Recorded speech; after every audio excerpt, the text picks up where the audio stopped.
In today's episode, I'll be talking about the end of how do you end suffering. I know it's a little bit deep.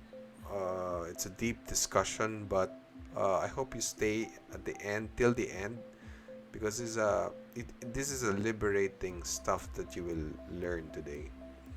So anyway, so let's go to suffering. So there are many causes of suffering. If you're in an abusive relationship, definitely you're suffering.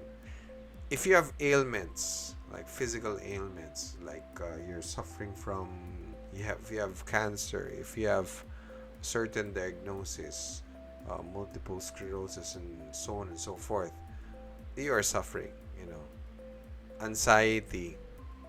Your presidential candidate did not win this election, so you are anxious about the future. You don't like Bongbong Marcos to be the president, so you're anxious about the future. There's so much uncertainty ahead, so you're anxious about it. You can be anxious also if you have lost your job. You know, a lot of people have lost their businesses and their work. Um, if you come to think of it, these people, you know, pre-pandemic, they used to have revenue stream coming in their way, and all of a sudden they don't have money coming in. So whatever savings that they have, it's depleting fast. So it triggers depression. It triggers anxiety. There's so many causes of suffering, but the question is it really possible? Is it possible to end suffering? Well, for one thing, I'm sure you will agree with me that a dead person do not suffer anymore. So I'm not saying okay. So are we just going to wait for death to come so that we do not suffer anymore? Okay. So if you think with me, try to think with me. Um, so what is the difference between a person that is alive and a person that is dead? So the main difference is that the person who is alive still has his body and his mind, while the dead person has no longer both. It's not about avoiding suffering. You will suffer setbacks in our lives, in our when you're pursuing something, you're bound to experience setbacks. You're bound to experience issues in your life, and many problems. Okay, it's not about avoiding it. Okay, it's how do you deal with it. How do you recover from it? The question now, if I may rephrase it, the question now is, how do you end, or is it even possible to end suffering while you're still alive? While we are still alive, is it even possible? Okay, my answer to that is, well, it is possible. So let's examine the two, the body and the mind. So first, the body. If you look at our body, its body is basically an accumulation of the food that we ate, right? It's the accumulation of the food and how our digestive system uh, digested that food. How we reacted to that food. So it responds to what we eat. So for example, in the next 30 days, I will eat just lechon, uh, morning, noon, and night. So I would probably gain some weight. So it responds to what we eat, right? So it's an accumulation of what we eat. When we get older, we will have some wrinkles with it. I some our senses would probably fail us, like our eyesight. Some of our teeth will probably fall. Um, that's the part of life, right? So, but we need to realize that uh, This is just our body. This is our body, but this is not us. This is not you. This is not me. This is my body, but this is not me. So it's the same thing as this shirt. This shirt is mine. This is my shirt, but this is not me. This is my cell phone. Okay, this is not me.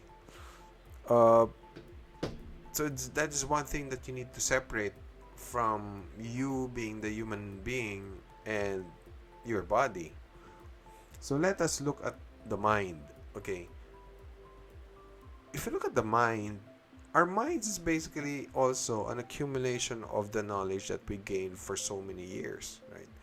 Um, if you read a lot of books, if you watch movies, if you everything that you experience, from day one until now, they are stored in your memory. They are stored in your mind. How you experience those things through your senses, that comprises your thoughts in your mind, your belief. If you have been influenced by um, some of the belief that you have, well, that is just an accumulation of the experience that you gained throughout these years. But then again, that is just your mind. That is not you. So going back to my question, so how do you end suffering while still alive? The answer to this is that you do you do not get entangled with your body and your mind. You only get involved with them. Okay. So what do I mean by entanglement? Entanglement means to have a complicated relationship. So um, for example, I am entangled with this phone, with my phone. So this is my phone, but this is not me. Okay. If I get entangled with this, it means that when this phone got lost, I broke down. It's like I have become my phone. So it's same thing with our body. Our body. If we, when we get older, some things may not function as well as before. Our teeth may be less. We will have wrinkles. It's not as smooth as before. You and so on and so forth, right? So if you are entangled with your body, it means that you won't be able to accept the reality of your wrinkles and your false teeth. And the same thing with your mind. If let's say you don't have if you're not capable of working because uh, or you lost that position in the company because you got retrenched because of this pandemic, or you're not if you're a teacher and you're not teaching anymore, and you're so entangled with it, you know you are entangled with it. So what happens? You get depressed. You get depressed. You break down. It seems like your life has halted also. Life is in ruins simply because you cannot teach anymore. So what is the remedy? Okay, so the remedy is, if I may go back to my phone, you just get involved with it. Okay. um my phone, I'm involved with this phone. By involvement, meaning I take care of it. I take care of it um because I'm using it. Okay. So I'm aware where I left it.